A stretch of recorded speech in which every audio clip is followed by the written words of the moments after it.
Hello മക്കളെ, എല്ലാവർക്കും ഞങ്ങളുടെ പുതിയൊരു വീഡിയോയിലേക്ക് സ്വാഗതം. ഞാൻ നിങ്ങളുടെ സ്വന്തം മാനുഫ്.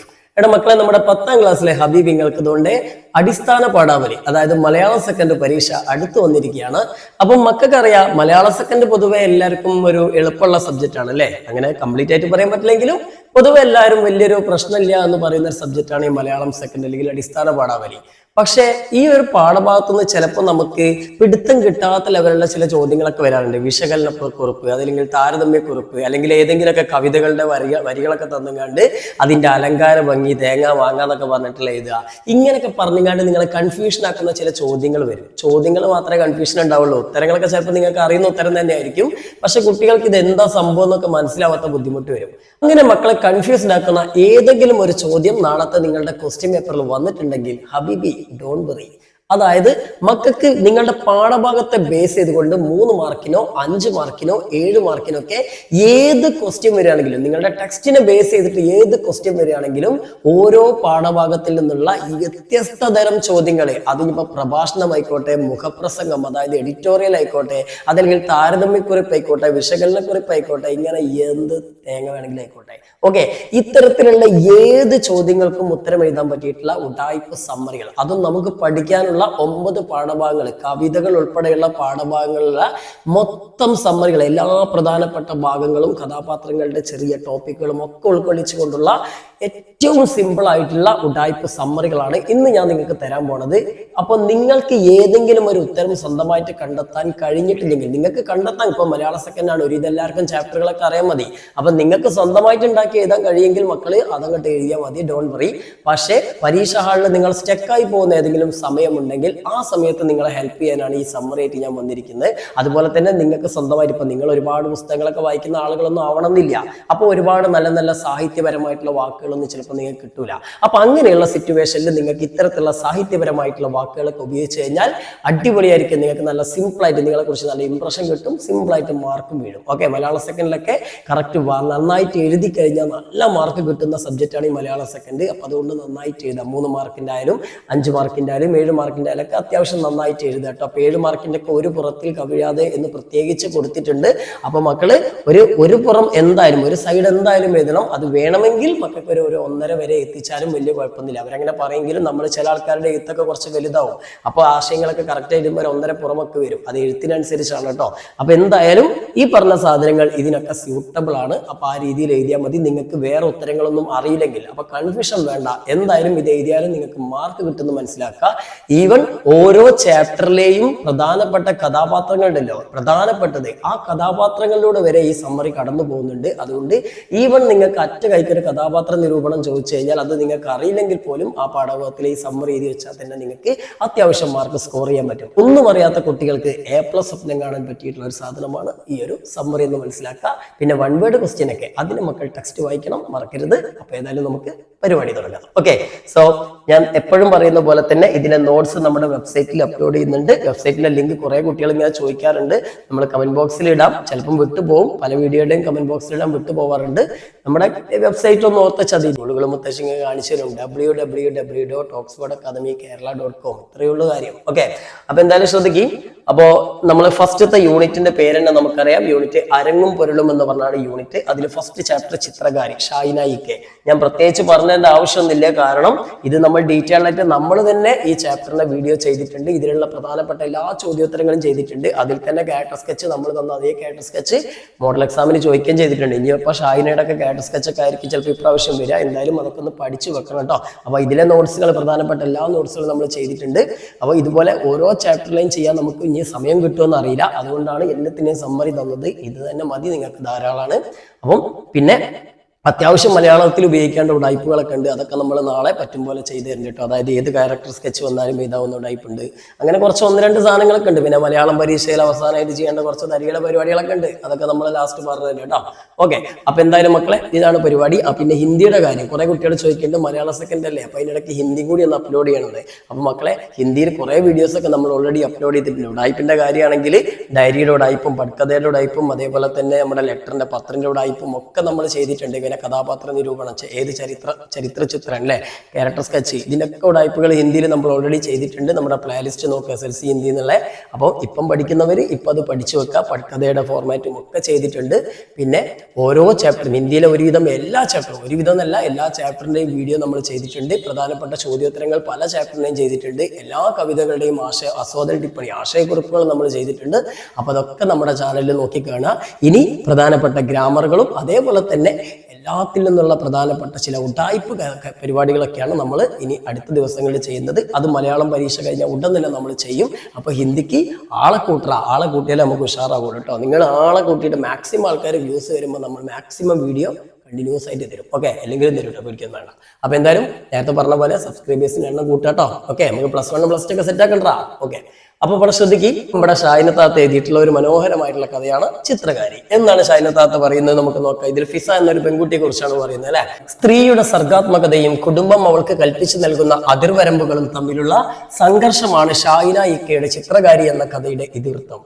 അടിപൊളി. ഇങ്ങനെയൊക്കെ എഴുതി കഴിഞ്ഞാൽ ഞങ്ങൾക്ക് മാർക്കറാക്കുക.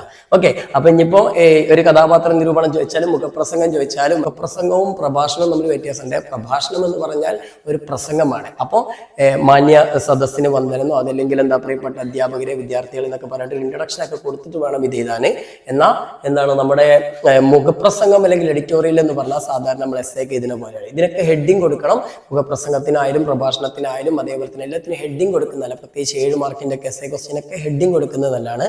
അപ്പൊ ഒന്നും കിട്ടിയില്ലെങ്കിൽ നിങ്ങൾ എന്ത് വിചാരിച്ചാൽ ആ ഒരു ചാപ്റ്ററിന്റെ പേരെങ്കിലും എഴുതുക. ചിലപ്പം ഹെഡിങ്ങുകളൊക്കെ നമ്മൾ എവിടെ ഉണ്ടാവും, നമ്മുടെ ഈ ഒരു ക്വസ്റ്റ്യൻ പേപ്പറിൽ തന്നെ ഉണ്ടാവും. അത് ചെയ്താൽ മതി. ഓക്കെ, ഇനി ചിത്രകലയിൽ അസാമാന്യ പ്രതിഭയുള്ള ഫിസ എന്ന പെൺകുട്ടി വിവാഹശേഷം തന്റെ കലയെ പുരുഷാധിപത്യത്തിന് മുന്നിൽ വിട്ടുവീഴ്ച ചെയ്യാൻ നിർബന്ധിതയാകുന്നു. ഓക്കെ, അതായത് നമുക്കറിയാം ഫിസയുടെ ഭർത്താവിന്റെ ഒരു അടിമയായിട്ട് ജീവിക്കേണ്ടി വരികയാണ്. അവളുടെ കഴിവുകളൊക്കെ അവൾക്ക് എന്ത് ചെയ്യേണ്ടി വരികയാണ്, ഉപേക്ഷിക്കേണ്ടി വരികയാണ് അല്ലെ. ഭർത്താവ് ഹാഫിസും അയാളുടെ ഉമ്മയും ഫിസയുടെ വരയെ വെറും സമയക്കളയായും അനാവശ്യ പ്രവൃത്തിയായും കാണുന്നു. അതായത് വെറുതെ സമയം കളയുന്നതിനുള്ള ഒരു ഉപാധിയായിട്ട് മാത്രമാണ് ഇവർക്ക് ചിത്രം വരാന്നാണ് ഇവരുടെ വിചാരം. ഇവരുടെ ഉള്ളിലുള്ള പാഷൻ ഇവർക്ക് അറിയാൻ കഴിയുന്നില്ല. പെണ്ണായാൽ ചോറും കറിയും വെക്കണം എന്ന പരമ്പരാഗത ചിന്താഗതി അവളെ തന്റെ ക്യാൻവാസിൽ നിന്ന് അകറ്റാൻ ശ്രമിക്കുന്നു. അപ്പൊ ഫിസയുടെ ഉമ്മയുടെയും അപ്പൊ ഈ ഹാഫിസിന്റെ ഉമ്മയുടെയും അതേപോലെ തന്നെ ഹാഫിസിന്റെയും ഒക്കെ അഭിപ്രായത്തിൽ പെണ്ണെന്ന് പറഞ്ഞാൽ അടുക്കളയിൽ ഇങ്ങനെ പെറ്റി കിടക്കണം, കുറെ ഭക്ഷണം ഉണ്ടാക്കണം, ഭർത്താവിനെയും ഭർത്താവിന്റെ കുടുംബത്തെയും നോക്കണം, കുട്ടികളെ നോക്കണം. ഇതൊക്കെയാണ് പെണ്ണിന്റെ കഴിവ്. പെണ്ണിന് പാചകത്തിലാണ് കഴിവുണ്ടാവേണ്ടത്, അല്ലാതെ വരയിലും കലയിലും ഒന്നല്ല എന്നുള്ളൊരു ഒരു ചിന്താഗതിയാണുള്ളത്. ഒരു തരം യാഥാസ്ഥിക ചിന്താഗതി അല്ലേ. ഒരുവിധം നമ്മുടെയൊക്കെ നാട്ടിലെ എല്ലാ വീടുകളിലുള്ള അവസ്ഥ തന്നെയാണത്. ഫിസമാർ ഒരുപാട് നമ്മുടെ അടുക്കളകളിൽ ഇങ്ങനെ വെന്തുരുകുന്നുണ്ടല്ലേ, ഒരുപാട് കഴിവുകളുണ്ടായിട്ടും ഇത്തരത്തിലുള്ള ഭർത്തി വീട്ടുകാരുടെ പീഡനത്തിനിരയായിട്ട് ഒരുപാട് ഫിസമാർ കിടക്കുന്നുണ്ട്. സോ നോക്കേ, ഫിസയുടെ വിരലുകളെ ദൈവം തൊട്ട വിരലുകൾ എന്ന് മറ്റുള്ളവർ വിശേഷിപ്പിക്കുന്നുണ്ടെങ്കിലും സ്വന്തം വീട്ടിൽ അവൾ നേരിടുന്നത് അവഗണനയാണ്. വർഷങ്ങൾക്ക് ശേഷം, സ്വന്തം വീടെന്ന് ഉദ്ദേശിച്ച ഭർത്താവിന്റെ വീടാണ്, ഭർത്തി വീട്ടിൽ എന്ന് എഴുതിയാലും മതി. വർഷങ്ങൾക്ക് ശേഷം വീണ്ടും ബ്രഷ് എടുക്കുമ്പോൾ ഹാഫിസ് അത് തട്ടിത്തെറിപ്പിക്കുന്നത് അവളുടെ ആഗ്രഹങ്ങളെ തല്ലിക്കെടുത്തുന്നതിന്റെ പ്രതീകമാണ്. ആ വിരലുകളിൽ പറ്റിപ്പിടിച്ച മഞ്ഞപ്പച്ച ചായങ്ങൾ അവളുടെ അപൂർണമായ സ്വപ്നങ്ങളെയും നിശബ്ദമായ പ്രതിഷേധത്തെയും സൂചിപ്പിക്കുന്നു. കലയെ ജീവശ്വാസമായി കാണുന്ന ഫിസ എന്ന കഥാപാത്രം പ്രതിസന്ധികളിലും തന്റെ സ്വത്വം എന്നായിരുന്നു തെറ്റിട്ടോ വീണ്ടെടുക്കാൻ ശ്രമിക്കുന്ന സ്ത്രീ ശക്തിയുടെ അടയാളമാണ്. അപ്പം നമുക്കറിയാം ഒരുപാട് കഴിവുകളുള്ളവരായിരിക്കും പല സ്ത്രീകളും. പക്ഷെ അവർക്കൊന്നും അവരുടെ ആ കഴിവുകൾ പ്രദർശിപ്പിക്കാനും പൊതുസമൂഹത്തിലും സ്വകാര്യതയിൽ പോലും പ്രദർശിപ്പിക്കാനുള്ള അവസരം പലപ്പോഴും ലഭിക്കാറില്ല. അപ്പൊ അത്തരത്തിലുള്ള ഒരു തനത് സ്ത്രീയുടെ ഒരു പ്രതീകമായിട്ടാണ് ഇവിടെ അവതരിപ്പിക്കുന്നത്, ഫിസയെ അവതരിപ്പിക്കുന്നത് അല്ലെ. അടുത്ത മക്കളെ നമ്മുടെ KT ജലീൽ രചിച്ചിട്ടുള്ള ഒരു മനോഹരമായിട്ടുള്ള സിനിമാ ഗാനമാണ് അല്ലെ. ഒരു പ്രണയഗാനം എന്നൊക്കെ പറയാം അല്ലെ. നിങ്ങൾ കേട്ടിട്ടുണ്ടാവും. താമരപ്പൂങ്കാവനത്തിൽ താമസിക്കുന്നോളെ പഞ്ചവർണ്ണ പൈങ്കിളിയിൽ പങ്കുറങ്കുള്ളോളെ പങ്കുറങ്കുള്ളോളെ. ഈ പാട്ടിനെ ബേസ് ചെയ്തിട്ടുള്ള ഒരു മനോഹരമായിട്ടുള്ള ഒരു ചാപ്റ്ററാണ്.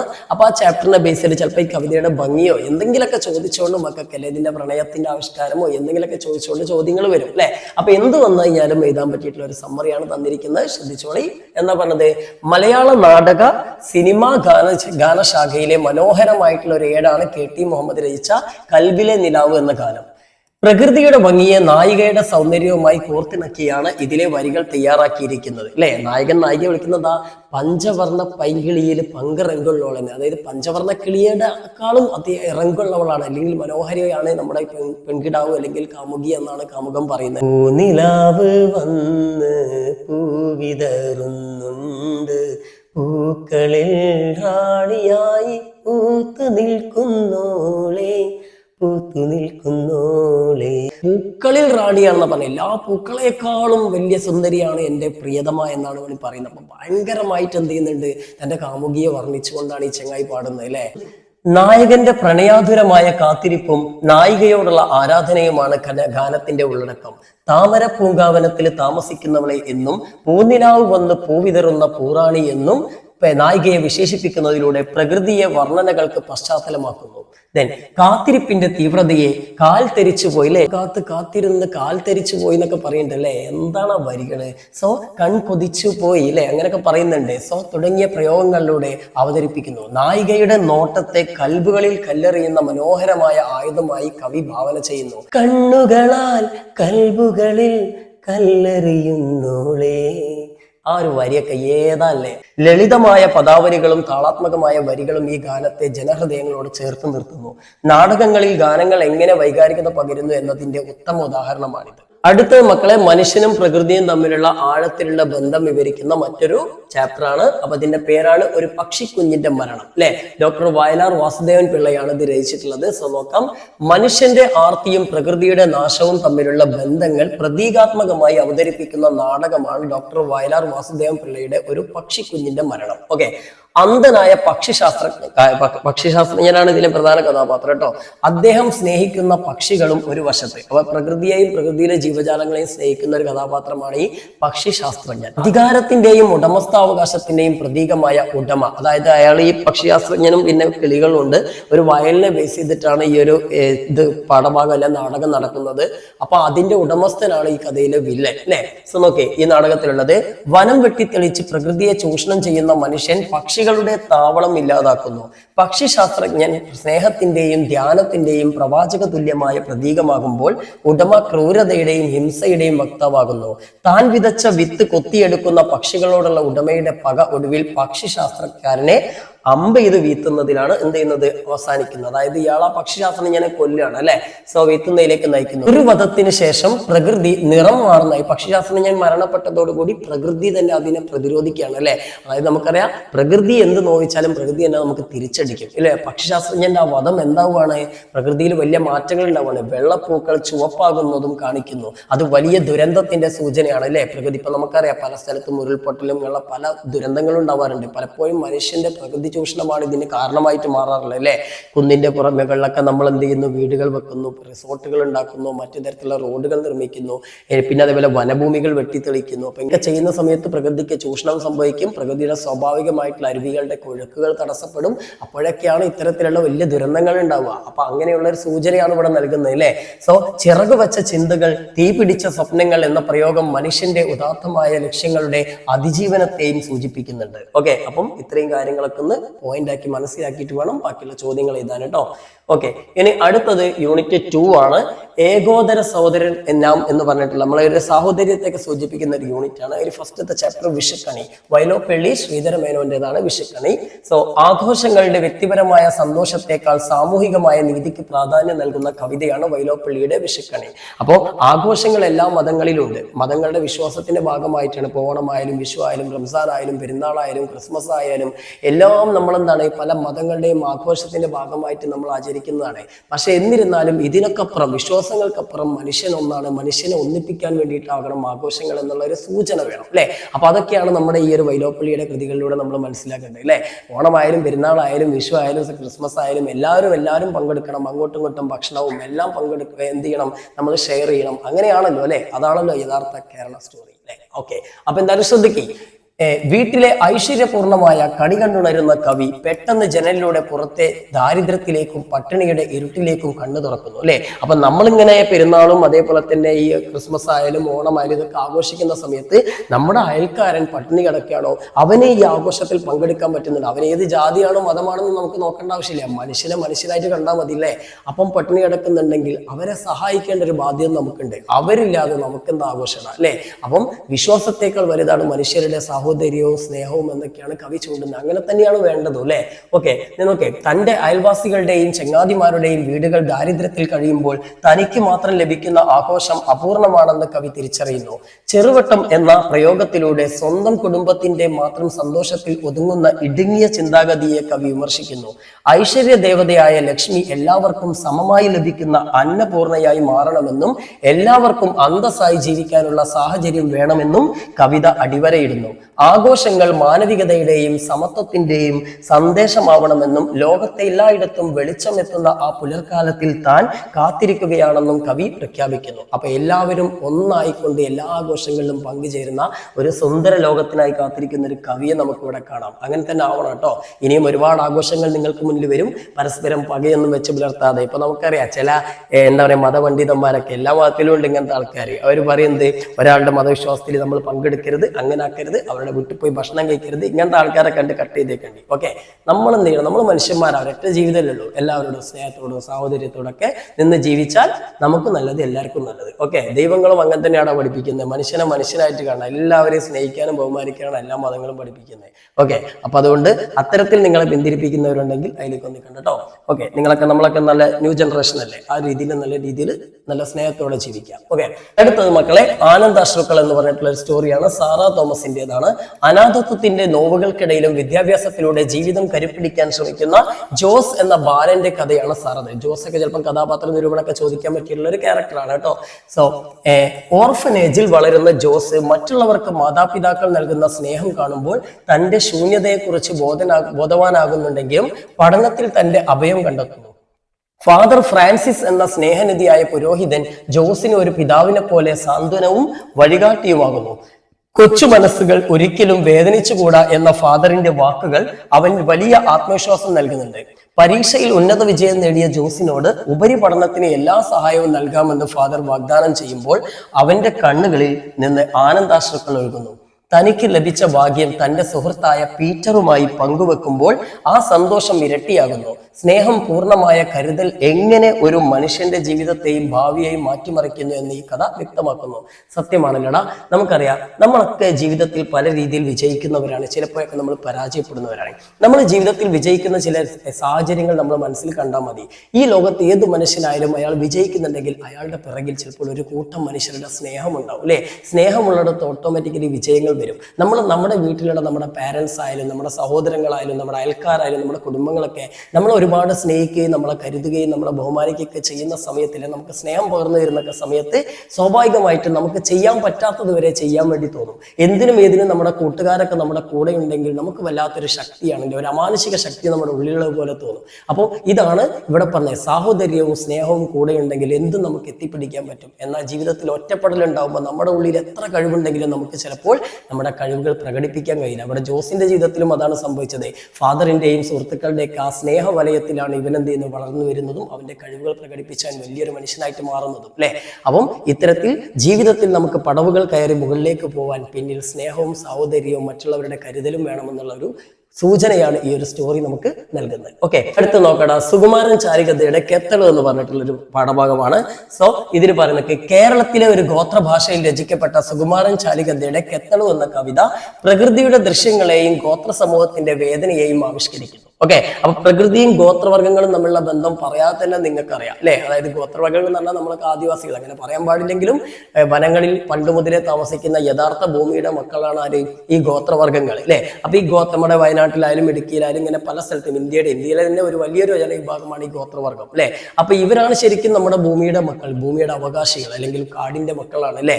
സോ ഇവരിപ്പോഴും പ്രകൃതിയുമായിട്ട് ഇടപഴകി പ്രകൃതിയോട് ചേർന്ന് കല്ലിനോടും മരങ്ങളോടും ജീവികളോടും ഒക്കെ സംസാരിച്ചുകൊണ്ടും അവരുമായി ആശയവിനിമയം നടത്തിയും അവരൊത്ത് ജീവിച്ചുകൊണ്ടും പ്രകൃതിക്ക് യാതൊരു വിധത്തിലുള്ള പരിക്കുകളും പറ്റാതെ പ്രകൃതിയെ സംരക്ഷിക്കുന്നവരാണ് ഈ ഗോത്രവർഗ ജനത. പക്ഷെ പലപ്പോഴും നമ്മൾ നാഗരിക മനുഷ്യരുടെ ദൂസര സങ്കല്പത്തിൽ ജീവിക്കുന്ന നാഗരിക മനുഷ്യരുടെ ഇടപെടൽ മൂലം ഇവർ ജീവിക്കുന്ന പരിസ്ഥിതിക്കും പലതരത്തിലുള്ള കോട്ടങ്ങളൊക്കെ സംഭവിക്കാറുണ്ട്. അപ്പൊ അതിനൊക്കെ ബേസ് ചെയ്തുകൊണ്ടും ഗോത്രവർഗ സമൂഹത്തിന്റെ സംസ്കാരത്തൊക്കെ ബേസ് ചെയ്തുകൊണ്ട് എഴുതിയിട്ടുള്ള ഒരു മനോഹരമായിട്ടുള്ള കാവ്യ സൃഷ്ടിയാണ് നമ്മുടെ കെത്തളു അല്ലെ. സോ നോക്ക്, ഇവിടെ പറയുന്ന എന്താ, കാട്ടാനയും മീനുകളും കല്ലുകളും പുഴയും എല്ലാം ഇതിൽ സജീവമായ കഥാപാത്രങ്ങളാവുന്നുണ്ട് ഈ കവിതയിലെ. കല്ലുകൾ ഉരസി നരസിപ്പുഴയ്ക്ക് നര വീഴുന്നതായും കുത്തി വീണ കല്ലുകൾ വെളുത്ത ചോര കക്കുന്നതായും കവി ഭാവന ചെയ്യുന്നു. ഇതിലൂടെ നമുക്ക് മനസ്സിലാവുന്ന നര വീഴുന്ന പുഴ അല്ലെ, അതേപോലെ തന്നെ എന്താണ് കുത്തി വീണ കല്ലുകൾ, ഇതൊക്കെ അതേപോലെ വെളുത്ത ചോര കക്കുന്നു എന്നുള്ളതൊക്കെ എക്സാമ്പിൾസ് എന്താണ്, നമ്മുടെ പുഴ മാലിന്യമാകുന്നതും അതേപോലെ തന്നെ വനനശീകരണം, നമ്മുടെ പ്രകൃതി നശീകരണവും പ്രകൃതി ചൂഷണവും ഒക്കെയാണ്. ആധുനിക മനുഷ്യന്റെ അശാസ്ത്രീയമായ ഇടപെടൽ കാരണം പ്രകൃതിക്ക് സംഭവിക്കുന്ന ചൂഷണങ്ങളാണ് ഈ വരികളിലൂടെ വ്യക്തമാക്കുന്നത് അല്ലെ. ഓക്കെ, ഇത് പ്രകൃതിക്കും ഗോത്ര മനുഷ്യനും നേരിടേണ്ടി വരുന്ന പീഡനങ്ങളുടെയും ചൂഷണങ്ങളുടെയും സൂചനയാണ്. 7 മലകൾ ചാടിയിട്ടും 7 പുഴകൾ കടന്നിട്ടും തങ്ങൾക്ക് രക്ഷയില്ലെന്ന വിലാപം പാർശ്വവൽക്കരിക്കപ്പെട്ട ഒരു ജനതയുടെ അതിജീവനത്തിനായുള്ള പോരാട്ടത്തെയാണ് പ്രതിനിധീകരിക്കുന്നത്. ഇപ്പൊ വയനാട്ടിലൊക്കെ നമുക്കറിയാം, മുത്തങ്ങയിലൊക്കെ നമ്മുടെ ഗോത്രവർഗ ജനത ഒരുപാട് പീഡനങ്ങൾ സഹിച്ചിട്ടുണ്ട് അല്ലെ. കാരണം അവര് ജീവിക്കുന്ന അവരുടെ മണ്ണിലേക്ക് നമ്മുടെ അധിനിവേശം എന്ന നിലയിൽ നമ്മൾ ആധുനിക മനുഷ്യൻ കടന്നു വരുന്നു, അവരുടെ കാടുകളിൽ നിന്ന് പുറത്താക്കുന്നു. പണ്ട് ബ്രിട്ടീഷുകാർ ചെയ്തത് തന്നെയാണ് ഇന്ന് നമ്മുടെ പല ഗവൺമെന്റുകളും നമ്മുടെ ഈ ഒരു ഗോത്രവർഗ ജനതയോട് ചെയ്യുന്നത്. നമ്മുടെ കേരളത്തിൽ മാത്രമല്ല, പല സ്ഥലങ്ങളിലും ഇത്തരത്തിൽ ഈ ആധുനിക മനുഷ്യന്റെ ഇടപെടൽ മൂലം, അതായത് വനം കയ്യേറാനും മറ്റു പല ആവശ്യങ്ങൾക്കും വേണ്ടിയിട്ട് പല ഡിപ്പാർട്ട്മെന്റുകളും അതേപോലെ പല സ്വകാര്യ ശക്തികളും എന്ത് ചെയ്യുന്നുണ്ട്, ഇത്തരത്തിലുള്ള ഗോത്രവർഗ ജനതയുടെ മെക്കെട്ട് കയറാൻ വരുന്നുണ്ട്. അവർക്ക് ഇത്തരത്തിൽ പ്രതികരിക്കാൻ കഴിയാതെ പലപ്പോഴും ഈ ചൂഷണത്തിനെതിരെ ഇരയായിട്ട് അടിമകളെ പോലെ ജീവിക്കേണ്ട ഗതികേടിലാണ് ഇവർ. അപ്പോൾ അവരുടെ ഭാഗത്ത് നിന്നുകൊണ്ടാണ് ഈ കവി എന്ത് ചെയ്യുന്നത്, ഇത്തരത്തിലുള്ള ഒരു കവിത രചിക്കുന്നത്. ഗോത്ര സംസ്കാരത്തിന്റെ തനിമയും പ്രാദേശിക പദാവലികളും കവിതയ്ക്ക് മിഴിവേകുന്നു. പ്രകൃതിയുമായുള്ള ഗോത്ര മനുഷ്യന്റെ ജൈവബന്ധത്തെ ഈ രചന വെളിപ്പെടുത്തുന്നു. ഓക്കെ, അപ്പൊ ഈ കാര്യങ്ങളൊക്കെ ഒന്ന് മനസ്സിലാക്കിയത് കേട്ടോ.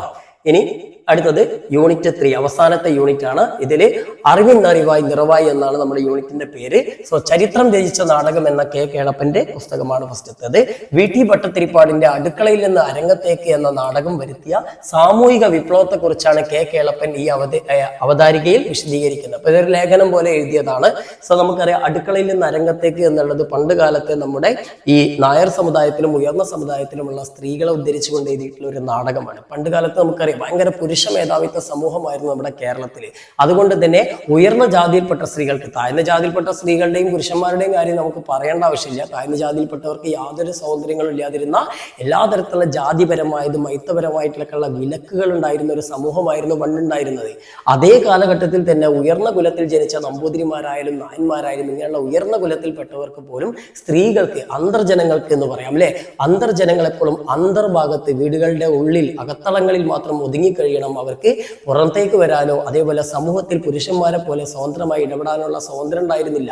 അവർക്ക് അവരുടെ സ്വന്തം ഇഷ്ടപ്രകാരം ഒന്നും ചെയ്യാനുള്ള അവകാശം ഉണ്ടായിരുന്നില്ല. ഈവൻ ഒരു കല്യാണം കഴിക്കണമെങ്കിൽ പോലും അത് ഇഷ്ടപ്പെട്ട ഒരു പുരുഷനെ തിരഞ്ഞെടുക്കാനുള്ള സ്വാതന്ത്ര്യം പോലും അന്നത്തെ സ്ത്രീ സമൂഹത്തിനുണ്ടായിരുന്നില്ല. ആ കാലഘട്ടത്തിൽ സ്ത്രീകളുടെ സ്വാതന്ത്ര്യത്തിന് വേണ്ടിയിട്ടും സ്ത്രീകൾ അടുക്കളയിൽ നിന്ന് അരങ്ങത്തേക്ക് വരണം, പുറത്തേക്ക് വരണം എന്ന് ആവശ്യപ്പെട്ടുകൊണ്ട് രചിച്ച ഒരു നാടകമാണ് അടുക്കളയിൽ നിന്ന് അരങ്ങത്തേക്ക്. അന്ന് ഒരുപാട് വിപ്ലവങ്ങൾ, കോളിളക്കങ്ങൾ സൃഷ്ടിച്ചിട്ടുള്ള ഒരു നാടകമാണ് VTയുടെ ഈ ഒരു അടുക്കളയിൽ നിന്ന് അരങ്ങത്തേക്ക് എന്ന് പറഞ്ഞ നാടകം. ആ നാടകം നമ്മുടെ കേരള സമൂഹത്തിൽ ഒരുപാട് മാറ്റങ്ങൾ ഉണ്ടാക്കിയിട്ടുണ്ട്. ആ മാറ്റങ്ങളൊക്കെയാണ് ഇവിടെ എന്ത് ചെയ്യുന്നത്, നമ്മുടെ എഴുത്തുകാരൻ വിശദീകരിക്കുന്നത്. സ്ഥലത്തെ യാഥാസ്ഥികമായിട്ടുള്ള നമ്പൂതിരി സമുദായത്തിലേക്ക് ഈ നാടകം ഒരാറ്റം ബോംബ് പോലെയാണ് പതിച്ചത് അല്ലെ. യാഥാസ്ഥികർ എന്ന് പറഞ്ഞാൽ പക്ക യാഥാസ്ഥികരായിരുന്നു അന്നത്തെ നമ്പൂതിരി സമൂഹം. സ്ത്രീകൾക്ക് യാതൊരു പരിഗണനയും കൊടുക്കാതെ അന്തർജനം എന്നുള്ള പേരിട്ട് കണ്ട് ഉള്ളിലിട്ട് അടക്കിയായിരുന്നു അല്ലെ. ശരിക്കും പറഞ്ഞാൽ താഴ്ന്ന ജാതിയിൽപ്പെട്ട സ്ത്രീകൾക്ക് കിട്ടുന്ന സ്വാതന്ത്ര്യം പോലും പലപ്പോഴും ഉയർന്ന ജാതിയിൽപ്പെട്ട സ്ത്രീകൾക്ക് ഉണ്ടായിരുന്നില്ല എന്നുള്ളതാണ് സത്യം. അന്തർജനങ്ങളുടെ ദുരിതപൂർണമായ ജീവിതത്തെയും സമുദായത്തിലെ അനാചാരങ്ങളെയും ഈ നാടകം ചോദ്യം ചെയ്തു. മറക്കുട തല്ലിപ്പൊളിച്ച് സ്ത്രീകൾക്ക് പുറത്തു വരാനും ആധുനിക വിദ്യാഭ്യാസത്തിന് മുതിരാനും ഈ കൃതി പ്രചോദനമായി. വിദ്യാഭ്യാസമാണ് സാമൂഹിക പരിവർത്തനത്തിലുള്ള ഏറ്റവും വലിയ ആയുധം എന്ന് VT തന്റെ പ്രവർത്തനങ്ങളിലൂടെ തെളിയിച്ചു. ചികിത്സയില്ലാത്ത സമുദായ രോഗത്തിന് VT ഒരു വിദഗ്ധനായ വൈദ്യനെ പോലെ ചികിത്സ നടത്തി. ഓക്കെ, അതായത് ചികിത്സയില്ലാത്ത സമുദായം എന്ന് ഉദ്ദേശിച്ചത് യാഥാസ്ഥികരായ അന്ധവിശ്വാസങ്ങളുടെ കൂടാരത്തിൽ കഴിഞ്ഞിരുന്നു. നമ്മുടെ നാട്ടിലെ ഒരുവിധം എല്ലാ അസുഖത്തിനും, ഈവൻ ഭ്രാന്തിന് വരെ ചികിത്സയുണ്ട്. പക്ഷെ ഈ ജാതീയത, അയിത്തം, ഇങ്ങനെയൊക്കെയുള്ള കുറെ കുടിലമായിട്ടുള്ള ചില ചിന്താഗതികളുണ്ട്, പുരുഷ മേധാവിത്വമൊക്കെ പോലുള്ള, അതിന് ചികിത്സ ഇല്ല അല്ലെ. ആളുകളുടെ തലയിലവിടെ കുടുങ്ങി കിടന്നതാ. അത് ഏത് ശസ്ത്രക്രിയ ചെയ്തിട്ടും മാറൂല. പക്ഷെ അങ്ങനെയുള്ള ആ കുടിയ ജാതീയതയും അതേപോലെ തന്നെ സ്ത്രീ വിരുദ്ധതയും ഉണ്ടായിരുന്ന ആ ഒരു സമൂഹത്തിലേക്ക് ഒരു വൈദ്യനെ പോലെ, ഇത് മാറ്റിയെടുക്കുന്ന വൈദ്യനെ പോലെ, അതല്ലെങ്കിൽ സ്ത്രീകളുടെ ഒരു രക്ഷകനായിട്ടൊക്കെയാണ് VT അവതരിക്കുന്നത്. കേരളീയ നവോത്ഥാന ചരിത്രത്തിലെ ഒരു വഴിത്തിരിവായി ഈ നാടകം വിലയിരുത്തപ്പെടുന്നു. അപ്പൊ നമുക്കറിയാം, നമ്മുടെ കേരളത്തിലെ നവോത്ഥാന കാലത്തെ ചരിത്രത്തിൽ അയ്യങ്കാളിയും അതേപോലെ തന്നെ ശ്രീനാരായണ ഗുരുവിനൊക്കെ പോലുള്ള ഒരുപാട് പ്രശസ്തരായ ആളുകളുണ്ട് അല്ലെ. പക്ഷെ അവരുടെ കൂട്ടത്തിൽ ഒരു ആധുനിക സമകാലീനമായിട്ടുള്ള അല്ലെങ്കിൽ ഒരു ആധുനിക വിപ്ലവകാരിയായിട്ടുള്ള നവോത്ഥാന വിപ്ലവകാരിയായിട്ടാണ് ആരെ നമുക്ക് വിശേഷിപ്പിക്കാവുന്നത്? നമ്മുടെ വെട്ടി ഭട്ടതിരിപ്പാടിനെ വിശേഷിപ്പിക്കാവുന്നത്. കാരണം ഈ അടുത്ത കാലം വരെ നമ്മുടെ സമൂഹത്തിലുണ്ടായിരുന്ന ഒരുപാട് അനാചാരങ്ങൾ ഇല്ലാതാക്കാൻ വെട്ടിയുടെ നാടകത്തിനും അദ്ദേഹത്തിന്റെ രചനകൾക്കും സാധിച്ചിട്ടുണ്ട് അല്ലെ. ഓക്കെ, ഇനി നമുക്ക് നെക്സ്റ്റ് നോക്കാം. എന്റെ ഭാഷ, വള്ളത്തോൾ നാരായണ മേനോൻ അല്ലെ. വള്ളത്തോൾ നാരായണ മേനോന്റെ ഭാഷ ഏതാണെന്ന് അറിയാമല്ലോ അല്ലെ. ഓക്കെ, മാതൃഭാഷയോടുള്ള അഗാധമായ സ്നേഹവും ബഹുമാനവുമാണ് വള്ളത്തോളിന്റെ എന്റെ ഭാഷ എന്ന കവിതയിൽ നിറഞ്ഞു നിൽക്കുന്നത്. മാതൃഭാഷയെ പെറ്റമ്മയോടും മറ്റു ഭാഷകളെ വളർത്തമ്മമാരോടും വിധാത്രിമാർ കവി ഉപമിക്കുന്നു. ഇതേ സാധനം നമ്മളെ കേരള പാഠാവലിയിലും പഠിച്ചിട്ടുണ്ട് അല്ലെ. നമ്മുടെ പ്രകാശ് രാജിന്റെ ഒരു ലേഖനം അല്ലെ, മാതൃഭാഷയെ മറക്കുന്നവൻ പെറ്റമ്മയെ മറക്കുന്നവന് തുല്യമാണെന്ന്. അതേ സാധനമാണ് ഇവിടെ വള്ളത്തോളും പറയുന്നത് അല്ലെ. സ്വന്തം ഭാഷ മറന്നുകൊണ്ട് വൈദേശിക ഭാഷകൾക്ക് പിറകെ പോകുന്ന ഒരു സമൂഹമാണ് നമ്മൾ അല്ലെ. ഇംഗ്ലീഷ് പറഞ്ഞാലേ സമൂഹത്തിൽ ആളാവാൻ പറ്റൂ, ഇംഗ്ലീഷ് മാത്രമേ സംസാരിക്കാൻ പാടുള്ളൂ. ഇംഗ്ലീഷ് അറിയില്ലെങ്കിലും നാലാൾ കൂടുന്നിടത്ത് ഇംഗ്ലീഷ് സംസാരിക്കാനൊക്കെ ഭയങ്കര ഇഷ്ടമാണ് നമുക്ക്. ഇംഗ്ലീഷ് മാത്രമല്ല, മറ്റ് പല വിദേശ ഭാഷകളോടും നമുക്ക് പ്രണയമാണ്. പക്ഷെ നമ്മുടെ മാതൃഭാഷ, അത് മലയാളമായാലും നമ്മുടെ സ്വന്തം ഭാഷ, അത് തമിഴ്നാട് ഏത് നമ്മുടെ ഇന്ത്യക്കാരനായാലും ആരായാലും സ്വന്തം ഭാഷ സംസാരിക്കുമ്പോൾ എന്തോ ഒരു ഈഗോ ഉള്ള പോലെ. അത് ഏറ്റവും കൂടുതൽ നമ്മുടെ മലയാളികൾക്ക് തന്നെയാണെന്നുള്ളതാണ് സത്യം അല്ലെ. അപ്പൊ മാതൃഭാഷ ആളുകൾക്ക് മുന്നിൽ സംസാരിച്ചിരുന്നോ കുറച്ചിലായി കാണുന്ന ഒരു സമൂഹം, ഒരു പുതുതലമുറ വളർന്നു വരുന്നുണ്ട്. എപ്പോഴും ഇംഗ്ലീഷ് മാത്രം സംസാരിക്കണം, ഇംഗ്ലീഷ് മീഡിയത്തിൽ മാത്രം പഠിക്കണം, ഇംഗ്ലീഷ് മാത്രം സംസാരിക്കണം എന്നുള്ള ആഗ്രഹിക്കുന്ന ഒരു സമൂഹം. ആ സമൂഹത്തോടുള്ള ഒരു പരിഹാസമാണ് ഇവിടെ എന്തെന്ന് ഉയർത്തി കാണിക്കുന്നത് അല്ലെ. ഓക്കെ, അമ്മയുടെ പാൽ കുടിച്ചാലേ കുട്ടിക്ക് പൂർണ്ണ വളർച്ചയുണ്ടാകൂ എന്നതുപോലെ മാതൃഭാഷയിലൂടെയുള്ള വിജ്ഞാനം മാത്രമേ മനുഷ്യന് പൂർണ്ണത നൽകൂ എന്ന് കവി സമർത്ഥിക്കുന്നു. നമുക്കറിയാം, ഭാഷ എന്ന് പറഞ്ഞാൽ വെറും ഒരു ആശയവിനിമയത്തിലുള്ള ഉപാധി മാത്രമല്ല, അതൊരു ജീവിത രീതിയാണ്. ഇപ്പൊ നമ്മൾ ഒരു വിദേശ രാജ്യത്തേക്കോ അല്ലെങ്കിൽ മറ്റേതെങ്കിലും സംസ്ഥാനത്തേക്കോ പോയി കഴിഞ്ഞാൽ നമ്മളെ ഹിന്ദുവെന്നോ മുസ്ലിമെന്നോ അല്ലെങ്കിൽ ക്രിസ്ത്യാനിയെന്നോ എന്നല്ല വിശേഷിപ്പിക്കുന്നേ. അതല്ലെങ്കിൽ നമ്മളെ കേരളക്കാരനെന്നോ അല്ലെങ്കിൽ ഇന്ത്യക്കാരനെന്നോ അല്ല വിശേഷിപ്പിക്കുന്നേ. നമ്മളെ വിളിക്കുന്നത് മലയാളി എന്നാണ് അല്ലെ. മലയാളി, തമിഴൻ, നമ്മുടെ നാട്ടിലേക്ക് വരുന്നവരെ നമ്മൾ ബംഗാളി, ബീഹാരി ഇങ്ങനെയൊക്കെ വിളിക്കുന്നില്ലേ. ഭാഷയാണ് ഒരാളുടെ ഐഡന്റിറ്റി, അസ്തിത്വം അല്ലെ. ഒരു മനുഷ്യന്റെ അസ്തിത്വം കണ്ടെത്തുവാനുള്ള ഏറ്റവും പ്രധാനപ്പെട്ട ഉപാധി അല്ലെങ്കിൽ മനുഷ്യനെ തിരിച്ചറിയാൻ സഹായിക്കുന്ന ഏറ്റവും വലിയൊരു ഉപാധിയാണ് ഭാഷ. ആ ഭാഷക്കനുസരിച്ചാണ് നമ്മുടെ ജീവിത രീതി, നമ്മുടെ സംസ്കാരം തന്നെ മാറ്റം വരുന്നത്. തമിഴന്റെ ജീവിത രീതിയല്ല മലയാളിക്കുള്ളത്, ആ ജീവിത രീതിയല്ല ഉത്തരേന്ത്യയിലുള്ള ഓരോ സംസ്ഥാനത്തും ജീവിക്കുന്ന ഓരോ ഭാഷ സംസാരിക്കുന്ന ആളുകൾക്കുള്ളത്. അപ്പൊ ഭാഷ സംസ്കാരത്തിന്റെ ഭാഗമാണ്. അപ്പൊ നമ്മുടെ ഭാഷയെ സ്നേഹിച്ചിട്ടില്ലെങ്കിൽ നമ്മൾ അമ്മയെ സ്നേഹിക്കാത്തതിന് തുല്യമാണ് അല്ലെ മക്കളെ. ഓക്കെ, നോക്കേ, ഏതൊരു വേദവും ശാസ്ത്രവും ഹൃദയത്തിൽ സ്പർശിക്കണമെങ്കിൽ അത് സ്വന്തം ഭാഷയിലൂടെ തന്നെ കേൾക്കണം. സത്യല്ലടാ, നമ്മളിപ്പം പല പാട്ടുകൾ കേൾക്കുന്നുണ്ട്, ഹിന്ദി പാട്ട് കേൾക്കുന്നുണ്ട്, മലയാളം തമിഴ് പാട്ട് കേൾക്കുന്നുണ്ട്, ഇംഗ്ലീഷ് പാട്ട് കേൾക്കുന്നുണ്ട്. പക്ഷെ അതൊക്കെ അതിന്റെ അർത്ഥത്തോടു കൂടി ആസ്വദിക്കണമെങ്കിൽ മലയാളം തന്നെ കേൾക്കണം അല്ലെ. ഒരുപാട് സിനിമകൾ നമ്മൾ കാണാറുണ്ട്, പല സിനിമകളും നമുക്ക് ഇഷ്ടപ്പെടും പല ഭാഷകളിലെ. പക്ഷെ മലയാള സിനിമയിലുള്ള ഭാഷകൾ, ആ മലയാള ഭാഷയിലുള്ള സിനിമകൾ കാണുമ്പോഴേ നമുക്കത് യഥാർത്ഥ രീതിയിൽ മനസ്സിലാക്കി ആസ്വദിക്കാൻ കഴിയുന്നുള്ളൂ. കാരണം സ്വന്തം ഭാഷ ഇങ്ങനെ രക്തത്തിൽ അലിഞ്ഞു ചേരുന്ന സാധനമാണ് അല്ലെ. നമ്മുടെ ശ്വാസം പോലെ, നമ്മൾ കഴിക്കുന്ന ഭക്ഷണം പോലെയാണ് ഈ ഒരു നമ്മുടെ ഭാഷ എന്നാണ് പ്രകാശ് രാജ് പറഞ്ഞിട്ടുള്ളത്. അതൊക്കെ ഇതിൽ വേണമെങ്കിൽ നിങ്ങൾക്ക് ചേർത്ത് കൊടുക്കാം കേട്ടോ. ഓക്കെ, മലയാള ഭാഷ പാവപ്പെട്ടവളാണെന്ന് പറയുന്നവർക്ക് ആദിമകാവ്യവും ഉപനിഷത്തുക്കളും മലയാളത്തിലുണ്ടെന്ന വസ്തുത കവി ഓർമ്മപ്പെടുത്തുന്നു. മാതൃഭാഷയുടെ സ്വത്ത് വർദ്ധിപ്പിച്ച് വിജ്ഞാന ഭാഷയായി വളർത്താൻ ഓരോ മലയാളിയും പരിശ്രമിക്കണമെന്ന് കവിത ആഹ്വാനം ചെയ്തു. അപ്പം നമ്മുടെ ഭാഷയ്ക്ക് അതിൻ്റെതായ റെസ്പെക്ട് നമ്മൾ കൊടുക്കണം. കാരണം ലോകത്ത് പലരും ആദരിക്കുന്ന മികച്ച ഒരുപാട് കൃതികൾ രചിക്കപ്പെട്ടിട്ടുള്ള ഒരു ഭാഷയാണ് മലയാളം. അതുകൊണ്ട് അതൊരു ചെറിയ സാധനമില്ല. അപ്പം ഇംഗ്ലീഷിന് പിറകെയൊക്കെ പോകുന്നവർ ഇംഗ്ലീഷൊന്നും പഠിക്കണ്ട എന്നുള്ളതല്ല, വൈദേശിക ഭാഷകൾ നമുക്ക് പഠിക്കണം. പക്ഷേ അതിനേക്കാളും നമ്മൾ സ്നേഹിക്കേണ്ടത് നമ്മുടെ മാതൃഭാഷയാണെന്ന് ഓർക്കുക. ഓക്കെ, ഇനി അവസാനത്തെ ചാപ്റ്ററാണ് വിജ്ഞാന ഭാഷയും വൈജ്ഞാനിക സമൂഹവും. CM മുരളീധരൻ അല്ലെ. ഓക്കെ, കേരളത്തെ ഒരു വൈജ്ഞാനിക സമൂഹമാക്കി മാറ്റുന്നതിന് പ്രാധാന്യത്തെക്കുറിച്ചാണ് CM മുരളീധരൻ ഈ ലേഖനത്തിൽ ചർച്ച ചെയ്യുന്നത്. നവീന വിജ്ഞാന ധാരണകളെ ഉൾക്കൊള്ളാൻ കഴിയുമ്പോഴാണ് ഒരു ഭാഷ വിജ്ഞാന ഭാഷയായി മാറുന്നത്. വിവരങ്ങൾ ഉപയോഗിച്ച് മാനവ പുരോഗതിക്കായി വിജ്ഞാനം നിർമ്മിക്കാനും അത് ജനജീവിതം മെച്ചപ്പെടുത്താനായി പ്രയോഗിക്കാനും കഴിയുന്ന സമൂഹമാണ് വൈജ്ഞാനിക സമൂഹം. ശാസ്ത്രീയമായ കാഴ്ചപ്പാടും മാനവികതയും അന്വേഷണ മനോഭാവവും വികസിപ്പിക്കുക എന്നത് വൈജ്ഞാനിക സമൂഹത്തിന്റെ ലക്ഷ്യമാണ്. ഡിജിറ്റൽ അസമത്വം ഒരു വെല്ലുവിളിയാണെങ്കിലും വിജ്ഞാനോത്പാദനത്തിൽ മാതൃഭാഷാടിസ്ഥാനത്തിലുള്ള പഠനത്തിനുള്ള പങ്ക് വലുതാണെന്ന് ലേഖകൻ ചൂണ്ടിക്കാണിക്കുന്നു.